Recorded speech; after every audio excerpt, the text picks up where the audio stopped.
All right. Hello, everyone. I hope you guys are all having a good day. My name is Kelly Yokuda. Me, as well as my fellow Chem 327 TA, Christian Imperielli, have put together this presentation for you to talk about some spectroscopy and optics. So Christian and I, while we're both TAs, we're also group members, and we're both group members of the Mark Wilson group. And so in our group, we use spectroscopy and optics to be able to study the photophysical properties of some of the materials that we make. And so in today's presentation, we will be going over some components of our spectroscopy setup, as well as some of the optical components, to be able to answer the question, how do we design a spectroscopy experiment that will give us good data? All right, let's go ahead and get started. Okay, so the first thing I want to introduce you guys to is kind of some basics on laser safety, as well as just kind of show you all like where we keep our spectroscopy set up. So we are located on the second floor of Lash Miller. This is where our office spaces are, our lab spaces are. And so this is one of our optics rooms or spectroscopy rooms. It's located on the second floor, room 239. And once we walk in the room, you can notice that we have this giant table with some boxes on here and a computer and a lot of wires. So this is our optical table. And on top of the optical table, we have our optical kit. And within the optical kit, we have, and surrounding the optical kit rather, is we have all of these panels. All right. And so basically why we need all these panels, and this is where our optical kit is, this is where our spectroscopy setup is because we want to protect the setup from us and also us from the setup. Okay, so obviously the most dangerous thing that we're working with here are the lasers themselves. So the lasers that we work with are class 3R lasers. So lasers are divided into different classes. Most lasers used in like commercial purposes are usually class 1, maybe class 2.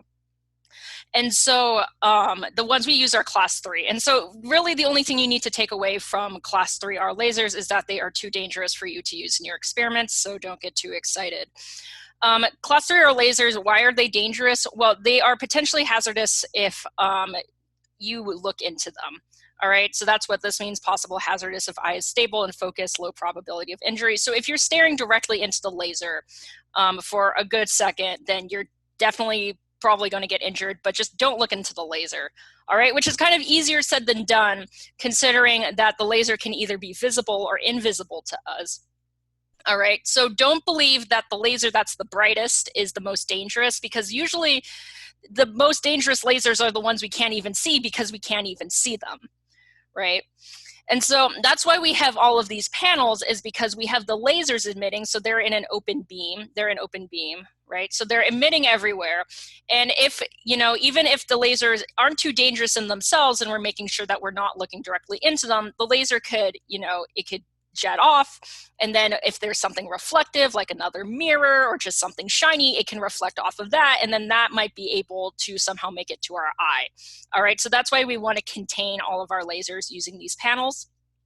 These panels are also used to protect our optics from things like dust and debris, as well as protect our detectors and, just it helps with reducing background by blocking out all the light in the room, which obviously the best way to do that is to turn off all the lights. But there'll always be, light from the computer monitor, there'll be some light seeping out of the window, and there's some other windows from the doors that we try to block off as best we can.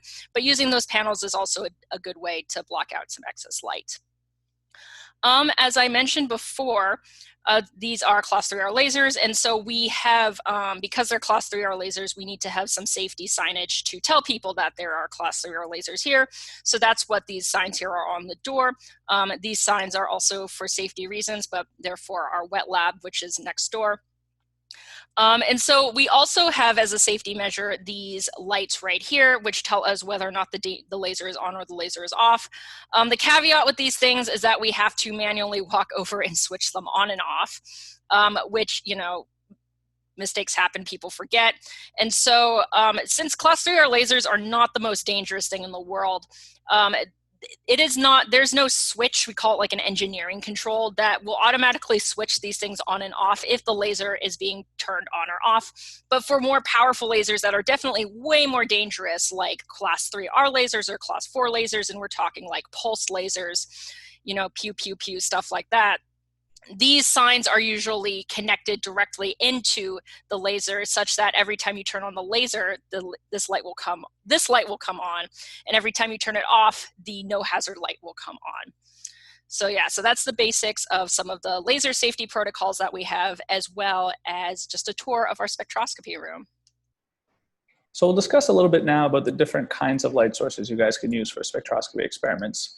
And actually, quite importantly, the type of light source you choose to use will be very instrumental in determining what kind of results you're looking at, right? So this is something you guys should be considering before, or rather while you design your experiment. And so what do we need to perform a spectroscopy experiment, right? The most important thing in terms of optical spectroscopy is the light source you're going to be using and understanding how that light interacts with the sample. And of course, second to that, you'll need a method of getting light from the source to its destination, which will be your sample and ultimately the detector after that. So there are two main types of light sources that you guys may or may not be familiar with already. The first that you'll see on the left here is a broadband light source. And you'll see we've circled it in the red circle there, and it's like the kind of chunky looking red box. So the broadband light source actually emits light of a wide variety of colors. It's a broad range of light, right? It's kind of meant to emit many wavelengths of light such that you can look at how the sample responds to any number of wavelengths. The second example that you see on the right here is a monochromatic light source. And commonly for these types of light sources, experimentally we'll use lasers. However, as I've seen in the past in Chem 327, people have used these diodes or these LEDs that you can use to get sort of one pure color. And what's important about a monochromatic light source, of course, is that's the exact opposite of a broadband light source. In fact, it is usually centered around only one wavelength, a few nanometers wide. And as a result, they're generally much greater in intensity. And so why these are important as well is because then when you're evaluating how your sample interacts with the light, you know that it's really only interacting with one color of that light. And then the results you observe afterwards become dependent on that. And so for broadband light sources, like I mentioned, the actual wavelength spread that they emit is quite wide. And you'll see on our spectrum on the right here is just as this the spectrum of our lamp.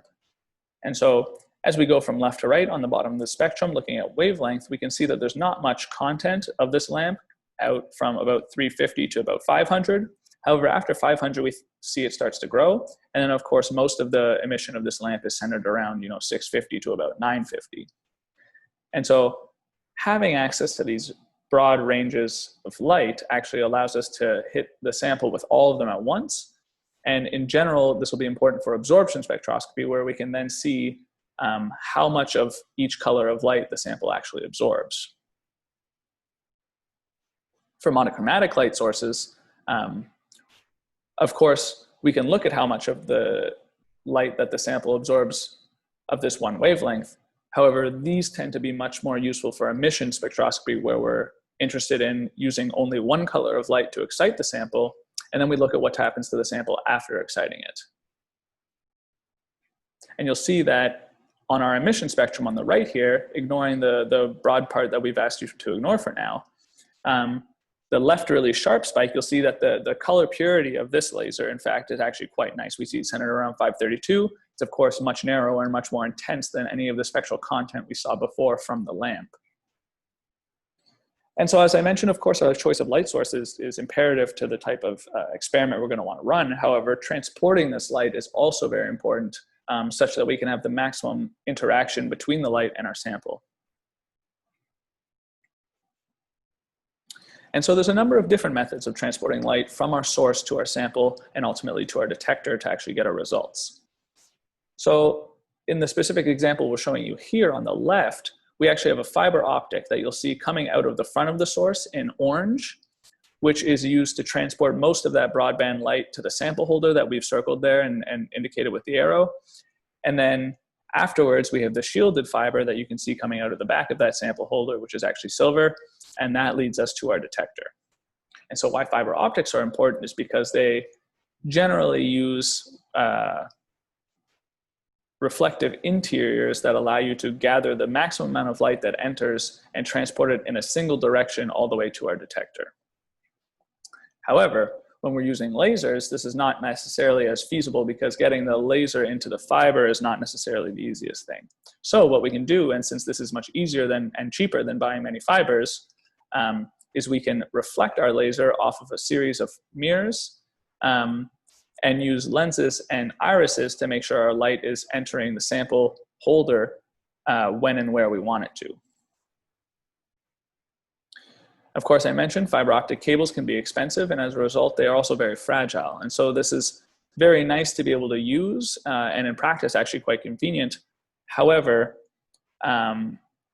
they are very fragile and must be handled with care, and as a result, may not be something that many basic optical experiments have access to. However, they can be quite useful.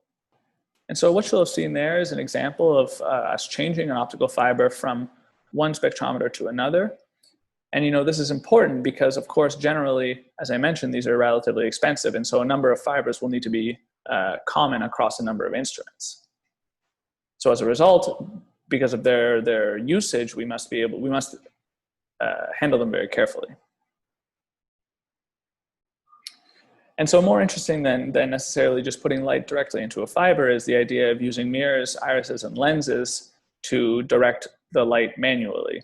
And so you'll see from this little schematic here, we can see our green light coming out of our laser at the back of the box. We use two mirrors at the front of the box to make sure the beam is parallel to the table, as this is paramount with respect to laser safety. And you'll use each of these mirrors independently with each of the subsequent irises. And like I said, this is important to make sure the beam is flat to the table, and also making sure that it is at the same height as the sample holder, which is further down. So you'll see it goes through those two irises, followed by two more mirrors before encountering a lens. And the reason this is important is because if our beam is not perfectly level as it comes to the lens will either direct it downward or upward depending on which way it's already going. And as a result, this can skew our later collection of our signal that we're trying to analyze. And so there's a number of other components here as we go through. You'll see that we have these two irises, which are essentially sort of bottlenecks that we can open or make smaller such that we can align our laser better down the line. We have our neutral density filter, which is essentially sunglasses for your laser. As you scroll the filter to darker and more sort of occluded angles, you'll actually reduce the power of laser that you end up getting in your sample down the line. And of course, we also have a chopper wheel that we outlined here. I should say this is not something that you guys necessarily need to be familiar with, nor is it something you guys will even use, but it's another component that we can use to further modulate our laser, right? And you'll see that it has open and closed parts, and it sort of allows us to turn on and off our laser at a very fast rate once we turn it on, and it spins very fast. Laser alignment now is an important procedure that we use, like as I mentioned with those irises, to actually make sure our laser is flat to the table. And so this is obviously much different than I mentioned with the fiber optics before, because now we have to do all of this manually. And the good thing about the irises, of course, is when we set them to the right height and we measure everything, they give us a visual guide on how to make sure our beam is straight. And so what you'll see here now is an example of us aligning the laser and changing the subsequent signal we're able to view.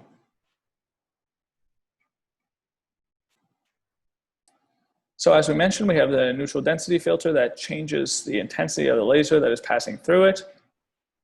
And of course, this is important when you're interested in doing something like a power dependent measurement, where the actual power of the laser incident on your sample ends up being very important for the emission or whatever other signal you're measuring afterwards. Towards the end of our setup here, you'll see at the back we have a series of optics that might not be immediately familiar to you guys, right? So we have a lens. I'm sure you know what a lens does. It focuses down light to a point such that we're able to focus it onto our sample. But what you might not be familiar with is a parabolic mirror. So what a parabolic mirror is actually a curved mirror, not a flat mirror as you would expect, that kind of imitates a portion of a sphere. And so why this is important is because the focus of this parabolic mirror, because it's curved, is actually at the center of the sphere. And so what is important here is that the focal point of the lens and the focal point of the parabolic mirror actually rest at the same spot, such that when you excite your sample, as you can see us exciting this orange fluorescent card, the emission coming out of it is able to be collected with maximum efficiency by the parabolic mirror. What this does is it allows us to collimate the light. And what collimated light is light that is neither focusing nor defocusing. So the light coming, the signal that we're collecting off the parabolic mirror is perfectly the same size until it gets across to the fiber in coupler. The fiber in coupler is essentially just a second parabolic mirror that reverses our focus now. It takes the collimated beam that we've sent in and it focuses it down onto the out port of the in coupler and directly onto the fiber optic cable. And this is what I mentioned before by saying that lasers are difficult to work with fiber optic cables because it requires these sort of additional fancy types of optics to be able to use them. Whereas on a broadband source, we can just stick the fiber right on the front and collect all the light that comes out. And so, of course, this fiber optic cable will then be sent down to our spectrometer and our detector ultimately. All right, so now that we've talked about how the light will get from the source to the sample to the detector, now we actually have to talk about how do we measure the light that is sent to the detector. So the way we do that is we use a spectrometer. So for all of our spectroscopy experiments, we are going to have broadband light being sent into the spectrometer. All right, and so remember that for our absorption spectroscopy, we are measuring a broadband, a lot of different wavelengths of light that are being transmitted from the sample. And for our emission spectroscopy, we are measuring a broadband range or a lot of different wavelengths of light that are being emitted from the sample. So those collections of different wavelengths are sent to the spectrometer where they are then separated into their specific colors. And then those specific colors are being sent to the detector. Okay, so this larger spectrometer here with all the arrows on it is not exactly the smaller guy opened up. This is a different spectrometer that we have in another lab, but all spectrometers basically work the same way. The larger one is different in that the detector is not built into the spectrometer, but for our other spectroscopy experiments, the emission and the absorption that we've been talking about at length, those two things are built into what we call our ocean optics guy right here. And so what type of broadband light is actually reaching the detector? So as I mentioned before, for both absorption spectroscopy and emission spectroscopy, you are emitting a broadband light from the sample. Okay, and that broadband light is what is being sent to the detector. The difference from absorption spectroscopy and emission spectroscopy is that the light from the source is different. Okay, so source for emission is broadband light because we want to see how our sample reacts when it absorbs a bunch of different wavelengths, where in emission spectroscopy, we want to use a monochromatic light source because we want to see how the sample responds after it is only one wavelength of light is absorbed. And again, just to reiterate, that broadband light from the absorption spectroscopy is the light transmitted from the sample, where for emission spectroscopy, the broadband light that reaches the detector is the light that is being emitted from the sample. All right. If that is something you are still a little confused about or kind of want to read up on more, I definitely recommend revisiting maybe your text from like an analytical chemistry course. There are a lot of really good web resources on these different types of spectroscopy if that's something you kind of want to try to emulate for your lab experiments. We have absorption spectroscopy that you are able to use in Analyst using UV-Vis. And I think we also have emission spectroscopy in Analyst, but I'm not entirely sure. All right, so now we've talked about the fact that the light that reaches the detector will always be a broadband light source. So now the question becomes, what happens if we don't want every single wavelength to actually be reached by the detector? All right, and so you may think to yourself, what happens if I want to just filter some wavelength ranges out? All right, and so the way you will do that is by using optical filters. And so optical filters select which wavelengths are being picked up by the detectors. They have many other uses as well, but for this presentation, we will mostly be talking about how they are able to selectively choose which wavelengths go to the detector. Anyway, so there are two types of filters that I'll be talking about. The first one are called short pass filters. So short pass filters are able to pass light through that have a wavelength shorter than their notated value. So here we have our broadband emission spectra of our source. So this for our broadband light, so this is our lamp from absorption spectroscopy. Again, you can see it's emitting light at all sorts of wavelengths. But say we just for some reason only want everything up to 750 nanometers to be detected. Okay, so we would use what's called a short pass filter because that will only let light through that has a wavelength that is shorter than 750 nanometers. And so for this specific setup, we have the filter placed between the source and the detector. So all the light that's coming through the source will first get passed through the filter before it reaches the detector. So here we have a video of Christian inserting the filter into the sample holder / optical filter holder. All right, and when he does that, you can see that that broadband peak started to cut off at around 750 nanometers. So the screen on the computer matches the plot below. And when he takes out that filter, you can see that all of the light that comes from, we are able to see all of the light being emitted by the source and none of it is cut off. Okay, and so in contrast to short pass filters, we also have long pass filters. So long pass filters, as the name might imply, will pass light through that have a wavelength longer than their notated value. So here we have our emission setup. All right, and this is where filters really come into play, and it's to remove background signal coming from the light source to get a stronger signal to noise ratio from your peaks. We have to deal with this in emission spectroscopy because we don't necessarily have the luxury of subtracting light sources using references or things like that, rather than also, just because of the nature of the way our setup is made, we will always get laser picked up from our detector. All right, so we don't really have the luxury. What I mean by that is we don't have the luxury of using references and backgrounds to be able to get rid of the signal that comes from the laser. All right. And so here we have our light source emission. So this is the emission from the laser. It's at 532 nanometers, which is our green laser. And we also have a peak that's our sample emission.